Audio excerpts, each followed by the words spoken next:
Yes, good morning class. BSc first year zoology का first paper discuss कर रहे हैं।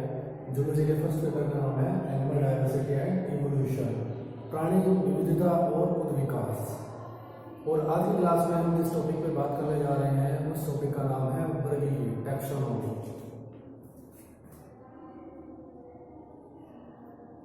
वर्गीकरण या फिर टैक्सोनॉमी।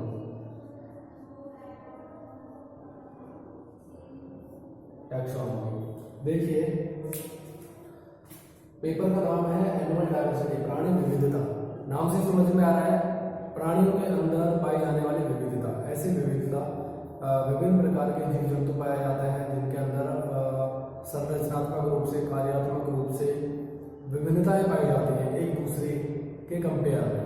ठीक है, क्योंकि प्रकृति जो है, जो वातावरण है वो जगह जगह पर क्या है, अलग अलग देखने को मिलता है। कहीं पर टेम्परेचर ज़्यादा है, कहीं पर टेम्परेचर कम है, कहीं पर वर्षा अधिक होती है, कहीं पर वर्षा नहीं होती, कहीं पर सूखा है, तो कहीं पर महासमुद्र है। ठीक है, तो इस तरीके का क्या है, वातावरण हर जगह पर अलग अलग है पृथ्वी के धरातल पर। तो इस वातावरण के अनुसार ही वहाँ पर रहने वाले जीव जंतु होते हैं, वनस्पतियाँ होती हैं। तो क्या है, विभिन्नता पाई जाती है, विविधता पाई जाती है जीव जंतुओं के अंदर। प्राणियों की बहुत विभिन्नता है।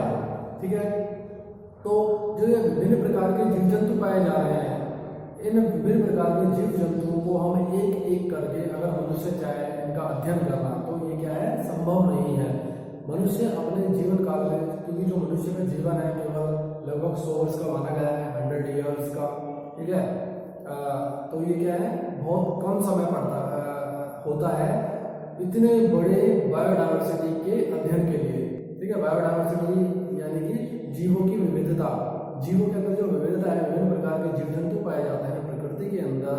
इन विभिन्न प्रकार के जीव जंतुओं को मनुष्य अपने जीवन काल में अध्ययन नहीं कर सकता सभी का एक साथ। ठीक है, अध्ययन नहीं कर सकता। इसीलिए क्या किया जाता है, वैज्ञानिकों ने क्या करा, अपनी सुविधा के अनुसार कुछ जीव जंतु, जो ये जीव जंतु पाए जाते हैं, इनको उनकी समानताओं और असमानताओं के आधार पर कुछ वर्गों में वर्गीकृत कर दिया।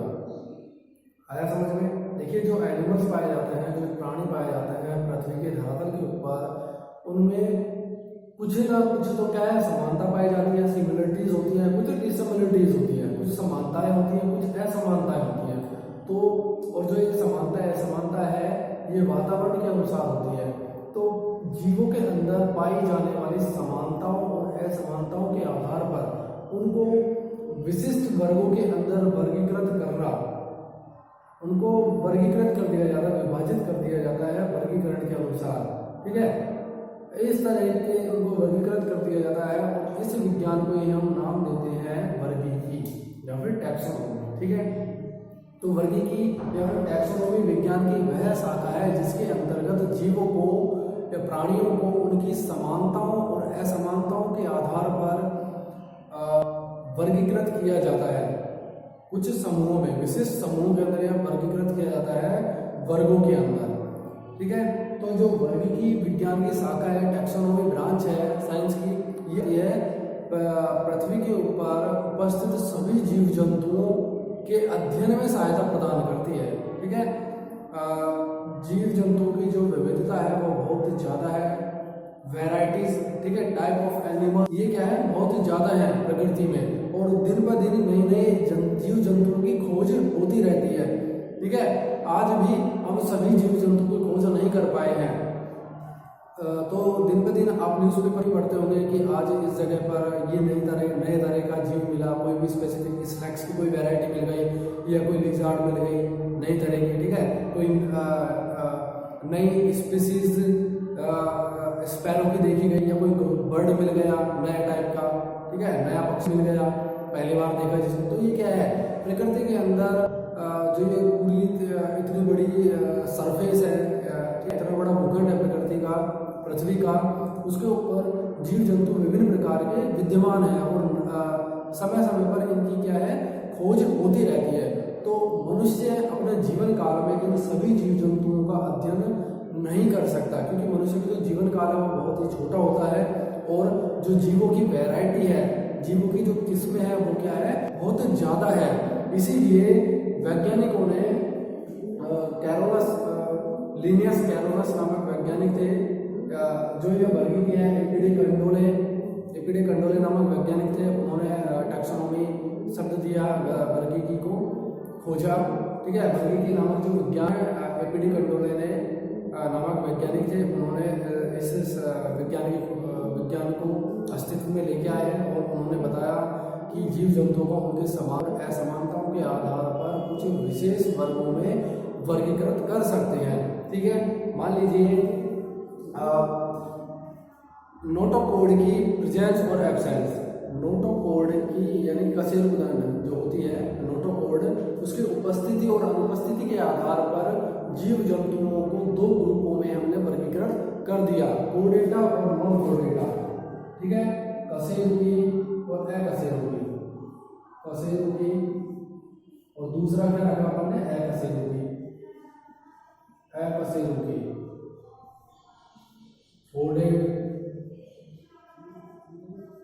कोडेटा, नॉन कोडेटा, ठीक है। कोडेटा और नॉन कोडेटा, देखिए जो प्रकृति में जो जीव जंतु पाए जाते हैं, जो प्राणी पाए जाते हैं, एनिमल्स पाए जाते हैं, उनके शरीर के अंदर पृष्ठ सतह पर पीछे की तरफ, ठीक है, दो सतह होती है, अधर सतह और पृष्ठ सतह, डोर्सल और वेंट्रल सरफेस। तो पृष्ठ सतह पर डोर्सल सरफेस पर एक छड़ के समान रोड लाइक स्ट्रक्चर पाई जाती है, छड़ के समान कठोर संरचना होती है जो कि कैल्शियम कार्बोनेट से मिलकर अस्थि के समान, ठीक है, बोन्स की तरह एक संरचना होती है जो कि सहारा प्रदान करती है, इसे कहते हैं नोटोकॉर्ड, ठीक है। ये नोटोकॉर्ड जिन जंतुओं के शरीर के अंदर जीवन की किसी न किसी अवस्था में देखी जाती है, उपस्थित होती है, ऐसे जंतुओं को वर्गीकृत कर दिया गया कशेरुकी प्राणियों के अंतर्गत, कोडेटा वर्ग के अंदर उनको वर्गीकृत कर दिया गया, ठीक है।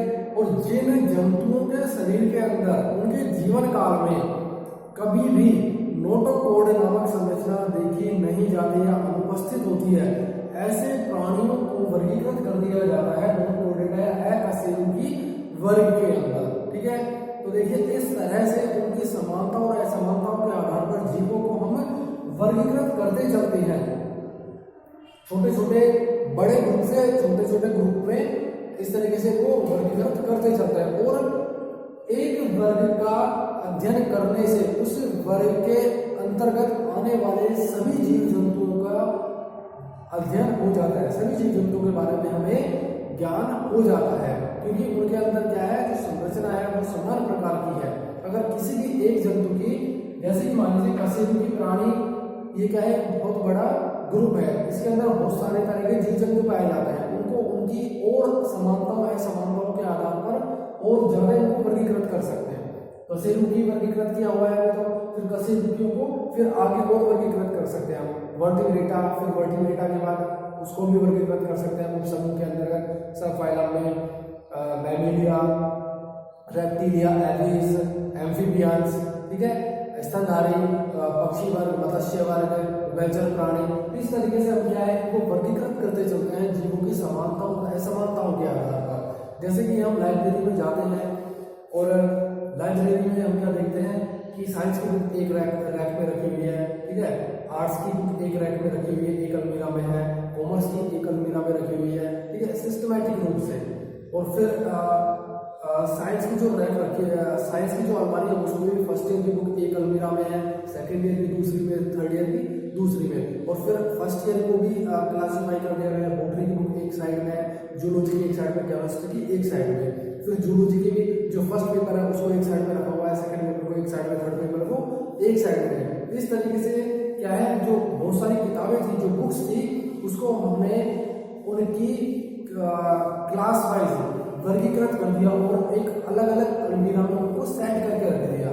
इससे क्या होगा, हमें आसानी होगी किसी भी बुक को निकालने में, किसी भी बुक तक पहुंचने में। अगर हम जाएंगे लाइब्रेरी में और हमें लेनी है फर्स्ट ईयर की फर्स्ट पेपर की एनिमल डायवर्सिटी एंड इवोल्यूशन वाली बुक, तो हम क्या करेंगे, डायरेक्टली जाएंगे लाइब्रेरी के अंदर और उस अलमीरा की तरफ जाएंगे जिसमें साइंस की बुक रखी हुई है। साइंस में साइंस के अलमीरा की तरफ जाने के बाद में फिर हम जाएंगे जिसमें फर्स्ट ईयर की बुक रखी हुई है, फर्स्ट ईयर की बुक भी सिर्फ जिसमें फर्स्ट पेपर रखा हुआ है, आसानी से हम क्या कर लेंगे, वहां से बुक को प्राप्त कर लेंगे। और अगर इस तरीके का सिस्टमेटिक सिस्टम नहीं हो बुक को अरेंज करने का और सभी बुकों को मिलाकर इस तरीके से एक ही जगह पर ग्रुप बनाकर रखा जाए एक ही जगह पर, ठीक है, तो हमें क्या करेगा, बुक को निकालने में कठिनाई होगी, ठीक है, ज़्यादा वर्क करना पड़ेगा, हार्ड वर्क करना पड़ेगा, ज़्यादा समय देना पड़ेगा और आसानी से हमें वो बुक नहीं मिल पाएगी अगर इस तरीके की अरेंजमेंट नहीं हो, ठीक है। तो इसी तरीके से प्रकृति के अंदर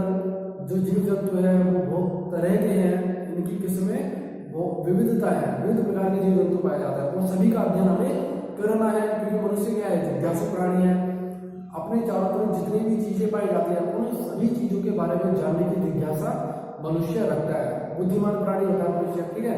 तो इसीलिए मनुष्य ने क्या करा, सभी जीव जंतुओं के अध्ययन करने के लिए उसके जीवन काल में संभव नहीं है, क्योंकि उसका जो जीवन काल होता है वो छोटा होता है, वो उसको क्या करना है, सभी जीव जंतुओं के बारे में अध्ययन करना है। इसलिए मनुष्य ने अपनी सुविधा के अनुसार सभी जीव जंतुओं का अध्ययन करने के लिए, सभी जीव जंतुओं के बारे में पता करने के लिए क्या करा, मनुष्य ने जीवों को उनकी समानताओं और असमानताओं के आधार पर, सिमिलरिटीज और डिसमिलिटी के बेसिस पे ग्रुपों में क्लासिफाई कर दिया, छोटे छोटे ग्रुपों में बांट दिया। जैसे कशेरुकी जिनके अंदर नोटोकोड पाई जा रही है उनको कशेरुकी में रख दिया, जिनके अंदर नोटोकोड नहीं पाई जा रही, कशेरुकदंड जिनके अंदर नहीं पाई जाती उनको अकशेरुकी प्राणियों के अंदर रख देते हैं, ठीक है, नॉन कोऑर्डिनेट्स के अंदर उनको रख देते हैं। इस तरीके से फिर इनको फर्दर और आगे क्लासिफाई कर सकते हैं। इस तरीके से क्या है, जीव जंतु को वर्गों में वर्गीकृत कर दिया है, इससे आसानी होती है जीव जंतु के बारे में अध्ययन करने में, ठीक है। इसके अलावा जो ये वर्गीकी है, टैक्सोनॉमी है, इससे इसके अंतर्गत हम क्या करते हैं, जीव जंतुओं को वर्गों में वर्गीकृत कर देते हैं और इससे हमें ये नॉलेज भी होती है, ये पता चलता है, इस बात का ज्ञान होता है कि जो प्राणी है उसका उद्विकास कैसे हुआ है, इवोल्यूशन कैसे हुआ है। जैसे कि आज मनुष्य की बात करें, ठीक है, तो मनुष्य की जो उद्विकास हुआ है, जो इवोल्यूशन हुआ है, स्टार्टिंग टाइम पर अगर प्रकृति की जब शुरुआत हुई थी, पृथ्वी के ऊपर जब जीवन की स्टार्टिंग हुई थी, लाइफ स्टार्ट हुई थी, ठीक है, तो उस टाइम पर क्या है, कॉम्प्लेक्स टाइप के जो जटिल संरचना युक्त जीव जंतु नहीं पाए जाते थे, केवल सरल प्रकार के जीव जंतु पाए जाते थे। ऐसे जीव जंतु उपस्थित थे प्राचीन काल में जिनकी शारीरिक संरचना क्या थी, एकदम सिंपलेस्ट थी, सरल प्रकार की थी, एक कोशी के जीव जंतु थे, ठीक है। फिर उन जंतुओं के शरीर में समय समय के अनुसार धीरे धीरे क्या है, कॉम्प्लेक्सिटी आती गई, जटिलता आती गई, विभिन्न प्रकार की कोशिकाएं आपस में मिलती गई, कोशिकाओं के मिलने से ऊतक बने, ऊतक के मिलने से अंग बने, अंग से तंत्र बने, फिर तंत्र से तंत्रों ने मिलकर एक जटिल संरचना युक्त जीव के शरीर का निर्माण कर लिया। और आपके सामने जो ये मनुष्य का शरीर है, ठीक है, या और विभिन्न प्रकार के जीव जंतु हमें दिखाई दे रहे हैं जिनके शरीर के अंदर विभिन्न प्रकार के तंत्र काम करते हैं कोऑर्डिनेशन में, ठीक है, समन्वित रूप से संबंधित होकर आहार काम कर रही है, ठीक है, कंकाल तंत्र है, मस्कुलर सिस्टम है, रिप्रोडक्टिव सिस्टम है, प्रजनन तंत्र, रेस्पिरेटरी सिस्टम, ठीक है, ये इतने सारे जो जटिल प्रकार की संरचनाएं पाई जा रही है जीव के अंदर, इस तरीके के जीव जंतु आज के समय पर हमें देख पा रहे हैं, ठीक है। तो ये प्राचीन काल में नहीं थे, धीरे धीरे क्या है, जटिलता आती गई जीवों के अंदर, कॉम्प्लेक्सिटी आती गई, तो हमें टैक्सोनॉमी या वर्गीकरण से पता चलता है कि आज के समय पर जो जीव जंतु जटिल संरचनाओं युक्त हैं वो प्राचीन काल में किस तरह के रहे होंगे, या फिर उनका जो विकास है वो किस तरह के जीवों से हुआ होगा, इवोल्यूशन उनका किस तरह से हुआ होगा, ठीक है। जैसे कैसे कहा जाता है कि जो मनुष्य है, मनुष्य का स्टार्टिंग टाइम पर मनुष्य नहीं था, ठीक है, जो भविष्य का जो मानव है जिसे होमो सेपियन कहा जाता है, प्राचीन काल में ये जो कपिवंश थे, कपिवंश से संबंधित थे, कपिवंश के अंदर जो जीव जंतु आए थे उनकी शारीरिक संगठनों में जटिलता आती रही और संस्कृति का ज्ञान होता गया, धीरे धीरे उसने अग्नि का प्रयोग करना सीखा, खाने को पकाना सीखा, फसल को उगाना सीखा। प्राचीन काल से जुड़े ना मनुष्य जो ये पका भोजन करता आ रहा है, न लाइट वगैरह न कुछ थी, ठीक है। तो प्राचीन काल में क्या था, कच्चे भोजन को कि ये ग्रहण करते थे भोजन के रूप में, ठीक है। फिर धीरे धीरे इनके शारीरिक संरचनाओं में क्या है, जटिलता आती गई, उद विकास होता चला गया धीरे धीरे, ठीक है। तो जो ये वर्गों के अंदर वर्गीकृत करते हैं उससे हमें ये नॉलेज भी होती है कि जो जीव जंतुओं का उद विकास है वो किस तरह से हुआ है। और इसके अलावा जो कनेक्टिव लिंक्स होती है, योजक कड़ियाँ, उनके बारे में भी हमें इनसे ज्ञान प्राप्त होता है, नॉलेज मिलती है। जैसे कि जो आर्कोटेरिक्स है, आर्कोटेरिक्स पक्षी वर्ग और सरीसृप वर्ग, एविस और रेप्टाइल्स दोनों के बीच की योजक कड़ी माना जाता है आर्कियोपटेरिक्स को। आर्कियोपटेरिक्स एक प्राणी है, एक ऐसा एनिमल है जिसके अंदर दोनों ही वर्गों के लक्षण एक साथ देखे जाते हैं, पक्षी वर्ग के भी और रेप्टाइल्स के भी, ठीक है।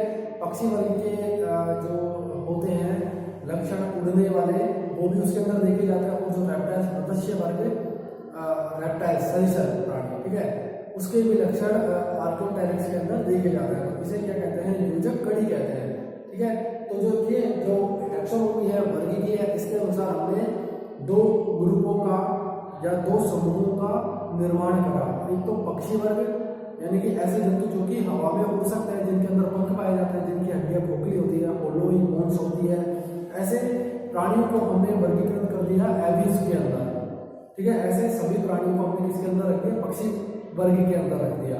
और जो रैंगिकर चलते हैं, ठीक है, जिनके अंदर विंग्स नहीं पाए जाते हैं, ठीक है, जो रैंकर चलता है, शरीर बेलना का होता है, सल्कू से ढका हुआ होता है, स्केल्स पाए जाते हैं, ठीक है, ऐसे जंतुओं को हमने सरीसृप प्राणियों के अंदर रख दिया। तो ये दोनों ही लक्षण पाए जाते हैं आर्कियोपटेरिक्स के अंदर, और इसीलिए आर्कियोपटेरिक्स को कहा जाता है पक्षी वर्ग और रेप्टाइल्स वर्ग की योजक कड़ी, ठीक है। इसका अध्ययन भी या फिर इसका ज्ञान भी हमें मिलता है टैक्सोनॉमी या फिर वर्गीकीय विज्ञान की शाखा से, ठीक है। अब देखिए जो ये वर्गीकीय है, इसमें वैज्ञानिक थे कैरोलस लिनियस नामक वैज्ञानिक थे। कैरोलस लिनियस ने क्या करा, द्विनाम पद्धति दी, ठीक है। देखिए जो वर्गीकीय टैक्सोनॉमी विज्ञान है, इसमें 7 चरणों या फिर 7 ग्रुप बनाए हुए हैं, मुख्य रूप से 7 ग्रुप बनाए हुए हैं या फिर 7 स्टेप्स कह सकते हैं, जिसके अंतर्गत जीवों को वर्गीकृत किया जाता है, ठीक है। जैसे कि सबसे जो बड़ा वर्ग है उसे कहते हैं जगत, संघ, वर्ग, गण, कुल, वंश और ये जाति, kingdom,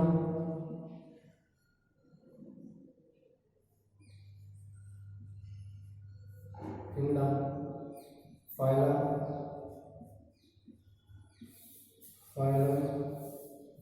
class, order, family, genus, species, ठीक है। 1 2 3 4 5 6 7 ये 7 चरण है, 7 स्टेप्स आपको सामने दिखाई दे रहे हैं। सबसे बड़ा जो समूह है, सबसे बड़ा जो ग्रुप है वो ऊपर वाला होता है जगत, किंगडम। उसके बाद में संघ आता है, संघ, फाइलम, वर्ग आता है, फिर क्लास, गण, ऑर्डर, कुल, फैमिली, जीनस, वंश और लास्ट में स्पीसीज, जाति। तो जाति है वो सबसे छोटा ग्रुप होता है, ठीक है, सबसे छोटा ग्रुप होता है। तो देखिए जीव जंतुओं को उनके अंदर पाई जाने वाली समानताओं और असमानताओं के आधार पर ये 7 ग्रुपों में या 7 वर्गों में हम क्या कर सकते हैं, वर्गीकृत कर सकते हैं। मुख्य रूप से ये 7 ही ग्रुप ही पाए जाते हैं। इसके अलावा क्या है, संघ को उपसंघ में भी वर्गीकृत कर देते हैं, वर्ग के बाद उपवर्ग या फिर क्लास, सब फाइलम, सब क्लास, सब ऑर्डर, सब फैमिली, सब जीनस, सब स्पीसीज, इस तरीके से वर्गीकृत कर देते हैं। लेकिन जो मुख्य रूप से जो ग्रुप है, ठीक है, जो क्लासिफाइड किया हुआ है जीव जंतुओं को, वो ये 7 क्लासें हैं, 7 स्टेज है। इन 7 अवस्थाओं के अंतर्गत हम क्या कर सकते हैं, वर्गीकृत कर सकते हैं, ठीक है। सबसे बड़ा जो ग्रुप होता है वो जगत होता है। और ये धीरे धीरे से इस तरीके से जैसे जैसे अपन आगे बढ़ते हैं नीचे बढ़ते हैं ग्रुप भी क्या है काफी छोटा होता जाता रहता है। ठीक है, देखिए जीवों के अंदर सबसे ज्यादा समानता पाई जाती है कौन सी अवस्था में? जातीय अवस्था में, स्पीसीज अवस्था में। ठीक है, जीव जंतुओं के अंदर शारीरिक रूप से या फिर कार्यात्मक रूप से सबसे ज्यादा समानता पाई जाती है, सबसे ज्यादा सिमिलरिटीज होती है इस अवस्था पर, इस स्टेज पर, जातीय अवस्था में। ठीक है, और जो जगत है, जगत वाली जो अवस्था है, यहाँ पर जीवों के अंदर सबसे ज्यादा विभिन्नता पाई जाती है। उनके अंदर शारीरिक रूप से या फिर कार्यात्मक रूप से, संरचनात्मक रूप से सबसे ज्यादा विभिन्नता देखी जाती है जगत स्तर पर। ठीक है, जैसे कि जगत है, ऐसे प्रकृति के अंदर पाए जाने वाले ऐसे जीव जंतु जो कि एक स्थान से दूसरे स्थान पर चल सकते हैं। ठीक है, और जो अपने भोजन के लिए प्रत्यक्ष रूप से या अप्रत्यक्ष रूप से दूसरे जीव जंतुओं के ऊपर निर्भर रहते हैं। ठीक है, ऐसे जीव जंतुओं को वर्गीकृत किया हुआ है जगत में, किसमें? जंतु जगत में। ठीक है, जंतु जगत में, जंतु जगत या फिर एनिमल किंगडम।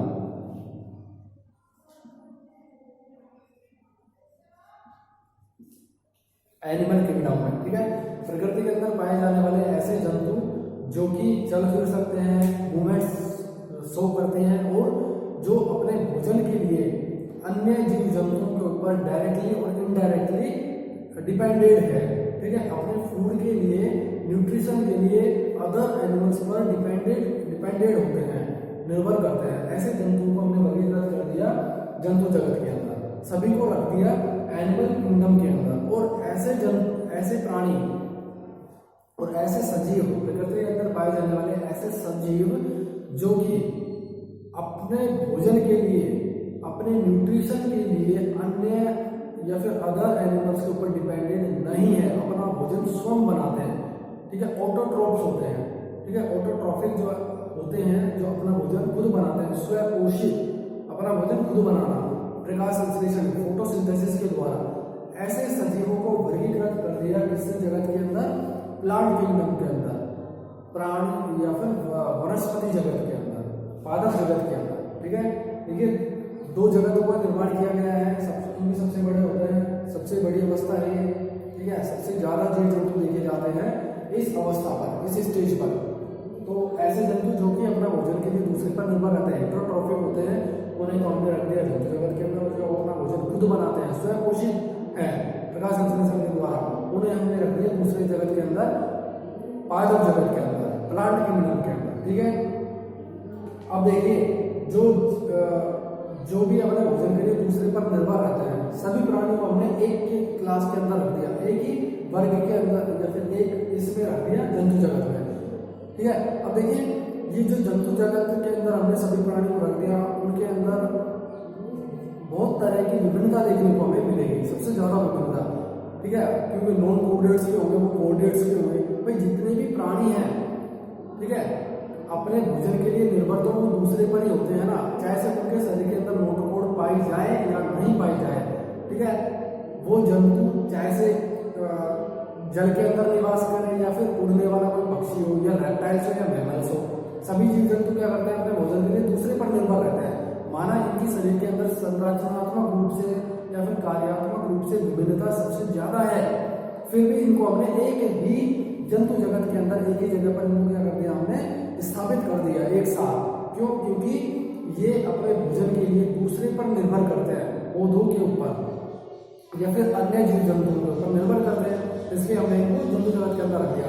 तो जंतु जगत जो ये स्टेज है पहले नंबर की, यहाँ पर जीवों के अंदर सबसे ज्यादा विभिन्नता देखने को हमें मिलती है। ठीक है, डिफरेंशिएशन सबसे ज्यादा यहाँ पर देखने को हमें मिलता है। अब जैसे जैसे हम आगे बढ़ते चलेंगे, नीचे नीचे बढ़ते चलेंगे, वैसे वैसे हम क्या है, इन जंतुओं को इनके विभिन्नता और समानताओं के आधार पर और ज्यादा इनको हम क्लासिफाई करते जाते हैं, इनकी छटनी करते जाते हैं। अभी तो हमने एक साथ रखा है सभी जंतुओं को, फिर हम देखेंगे संघ स्टेज पर, सेकंड जो स्टेज है यहाँ पर संघ में या फाइलम में, हम देखेंगे कि किन जंतुओं के अंदर बस नोटोकोड पाई जा रही है, किन जंतुओं के अंदर नोटोकोड एब्सेंट है। फिर उनको हम क्या कर देंगे, अलग अलग वर्गीकृत कर देंगे, जैसे कि कोर्डेटा और नॉन कोर्डेटा। ये सेकंड स्टेज है सब फाइनल, ठीक है। तो अब देखिए जंतुओं की संख्या क्या हो गई यहाँ पर कम हो गई और उनके अंदर समानता अधिक हो गई, क्योंकि यहाँ पर जो जंतु हमने रखे थे वो सभी प्रकार के थे, कशेरुकी भी थे और अकशेरुकी भी थे, नोटोकॉर्ड्स भी थे, कोर्डेट्स भी थे। लेकिन यहाँ पर क्या करा हमने, इन दोनों को अलग अलग कर दिया, कोर्डेट्स और नॉन कोर्डेट्स को, ठीक है। उनकी समानता और असमानताओं क्या था। अब उसी तरीके से हम जब और आगे बढ़ते हैं, वर्ग में आते हैं, क्लास में आते हैं। अभी तो यहाँ पर हमने क्या करा है, सभी कोर्डेट्स को कशेरुकी प्राणी को एक साथ रखा है, ठीक है। चाहे से वो कशेरुकी प्राणी धरातल पर चले, हवा में उड़े या फिर जल के अंदर निवास करें, ठीक है, उन सभी को हमने एक साथ रख दिया। लेकिन अब हम उनको भी अलग अलग कर देंगे उनके समानता और असमानताओं के आधार पर। किस स्टेज पर, थर्ड स्टेज पर, वर्ग पर, क्लास में, ठीक है। तो कोर्डेट्स को हमने और ज्यादा क्लासिफाई कर दिया आगे चलकर और 4 तरह के वर्ग का निर्माण कर दिया, मैमेलिया, रेप्टाइल्स, एविस और एम्फीबियंस, स्तनधारी, पक्षी वर्ग, मत्स्य वर्ग और उभयचर प्राणी। ये 4 तरह के वर्गों में हमने इनको क्लासिफाई कर दिया उनकी समानताओं और असमानताओं के आधार पर। स्तनधारी प्राणी जो होते हैं वो टेरेस्ट्रियल पर निवास करते हैं, स्थलीय प्राणी होते हैं, ठीक है। जो एविस वर्ग पक्षी वर्ग होते हैं वो एरियल हैबिटेट्स में रहते हैं, ठीक है, वायु के अंदर निवास करते हैं। जो उभयचर प्राणी होते हैं, एम्फीबियंस होते हैं, वो धरातल के ऊपर और जल के ऊपर दोनों की तरह स्थलों पर निवास कर सकते हैं। जो फिशेज होती है मत्स्य वर्ग वो जल के अंदर निवास करती हैं, ठीक है। तो इस तरीके से हमने क्या है, इनको क्लासिफाई कर दिया। अब इनको भी और आगे क्लासिफाई कर सकते हैं, गढ़ में जल जाते हैं, जैसे कि मछली है मत्स्य वर्ग, ठीक है। सभी तरह की मछली को हमने एक साथ रखा हुआ है यहाँ पर तो। लेकिन जो मछलियाँ हैं वेरियस टाइप की मछलियाँ भी देखी जाती हैं, ठीक है। सभी के संरचना एक जैसी नहीं होती मछलियों की, उनमें भी कई तरह की समानता होती है, कई तरह की असमानता होती है। उसको उनके आधार पर हम और ज्यादा फिर वर्गीकृत कर देते हैं, अलग अलग कर देते हैं फोर्थ स्टेज पर। जैसे जैसे हम आगे बढ़ते जाएंगे वैसे वैसे तो क्या है, हम उनकी समानताओं और असमानताओं के आधार पर विभाजित करते चलेंगे, ठीक है। जैसे कि मछलियाँ होती हैं, मछलियों के अंदर जो एंडोस्केलेटल सिस्टम होता है, अंतः कंकाल तंत्र, वो 2 तरह का होता है। एक तो होता है अस्थियों से मिलकर बना हुआ, दूसरा होता है उपास्थियों से मिलकर बना हुआ, ठीक है। बोन से मिलकर बना हुआ होता है और कार्टिलेज से मिलकर बना हुआ होता है। इसी के आधार पर हम मछलियों को 2 अलग अलग वर्गों में वर्गीकृत कर देते हैं, ठीक है। जिनके शरीर के अंदर अस्थियों से मिलकर, बोन से मिलकर बना हुआ कंकाल तंत्र पाया जाता है, उनको औष्टिक चीज के अंदर क्लासिफाई कर देते हैं। और जिनके अंदर उपास्थि से मिलकर, कोटिलेज से मिलकर अंतर कंकाल तंत्र पाया जाता है, उनको कॉन्ड्रिक्टीज के अंदर हम वर्गीकृत कर देते हैं, कॉन्ड्रिक्टीज के अंदर, ठीक है। इस तरीके से देखिए हम क्या है, जीव जंतुओं को वर्गीकृत करते चलते हैं आगे। और जब जाति पर 7th स्टेज पर हम पहुंचते हैं, स्पीसीज पर, तो यहाँ पर जीव जंतुओं की जो विभिन्नता है उनमें डिसिमिलरिटीज है वो सबसे कम देखी जाती है, क्योंकि हम ऊपर से ही करते आ रहे हैं ना, जीव जंतुओं को उनकी असमानताओं के आधार पर वर्गीकृत करते आ रहे हैं, अलग अलग छटनी करते आ रहे हैं, ठीक है। तो जब हम जाति पर पहुंचते हैं ना, तो जीव जंतुओं के जाति के अंदर केवल उन्हीं जंतुओं को रखा जाता है जिनके अंदर सबसे ज्यादा समानता होती है, ठीक है।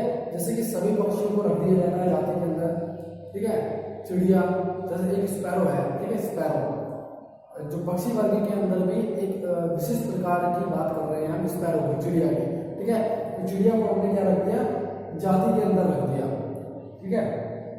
अब इसकी भी उपजाति होती है, सब स्पीसीज, जैसे कि एक तो स्पैरो है इंडिया की स्पैरो, एक स्पैरो है अमेरिका की, ठीक है। अमेरिका में रहने वाली चिड़िया है, एक इंडिया में रहने वाली चिड़िया है। तो वहाँ इन दोनों की जगह, दोनों जगह का जो एटमोस्फियर है, पर्यावरण वो क्या है, अलग अलग है। तो यहाँ पर इन दोनों में क्या है, कुछ असमानता पाई जाती है। इसी के आधार पर हम इसको उपजाति में या सब स्पीसीज में वर्गीकृत कर सकते हैं। तो ठीक है, तो कहने का मतलब यह है कि जीव जंतुओं के अंदर सबसे कम विभिन्नता देखी जाती है, सबसे ज्यादा समानता देखी जाती है इस स्टेज पर, और सबसे कम समानता होती है जगत वाले स्टेज पर, ठीक है। ये 7 अवस्थाएं हैं, क्लास, आप ये 7 स्टेप्स बोल सकते हैं। इन्हीं के अंतर्गत जीवों को वर्गीकृत किया जाता है उनकी समानता और असमानताओं के आधार पर।